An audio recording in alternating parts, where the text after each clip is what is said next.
సులభతర వాణిజ్యంలో ఆంధ్రప్రదేశ్ మరో ఘనత సాధించింది. సింగపూర్ జాతీయ విశ్వవిద్యాలయం ప్రకటించిన తాజా ర్యాంకుల్లో ఏపీ అగ్రస్థానంలో నిలిచింది. ఈ మేరకు విశ్వవిద్యాలయానికి చెందిన Asia competitiveness institute co director doctor Tan Khee Giap CM చంద్రబాబును కలిసి సంబంధిత పత్రాన్ని అందించారు. ఈ సందర్భంగా నేషనల్ యూనివర్సిటీ ఆఫ్ సింగపూర్ కు చెందిన Lee Kuan Yew school of public policies Asia's competitiveness institute ఆధ్వర్యంలో సులభతర వాణిజ్యంపై నివేదిక విడుదల చేశాయి.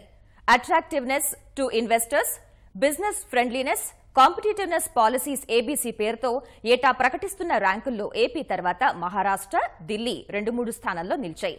తన దార్శనికత, క్రియాశీలక నాయకత్వంతో ఆంధ్రప్రదేశ్ను సూర్యోదయ రాష్ట్రంగా తీర్చిదిద్దడంలో చంద్రబాబు నిరంతరం శ్రమిస్తున్నారని టాన్ ఈ సందర్భంగా ప్రశంసించారు.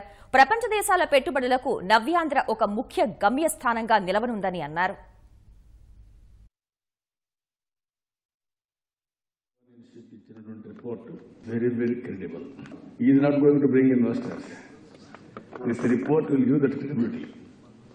But we have to attract investment. We are only 44% service sector. We have to grow lot of service sector, 70%, 75%, 80% వేయడానికి అవకాశాలు ఉన్నాయి. వాళ్ళని గైడ్ చేయమంటున్నాం, ఇది కూడా చేయమన్నాం. Governance and process including capacity building. ఇప్పుడు మనం చేసే వాటిలో బాటిల్ నెక్స్ ఉన్నాయి. We are much superior compare to anybody in the country. Technology కానీ, గవర్నెన్స్లో కానీ, ప్రాసెస్లో కానీ we are better. But there are lot of gaps. అవన్నీ బ్రిడ్జ్ చేయాలి.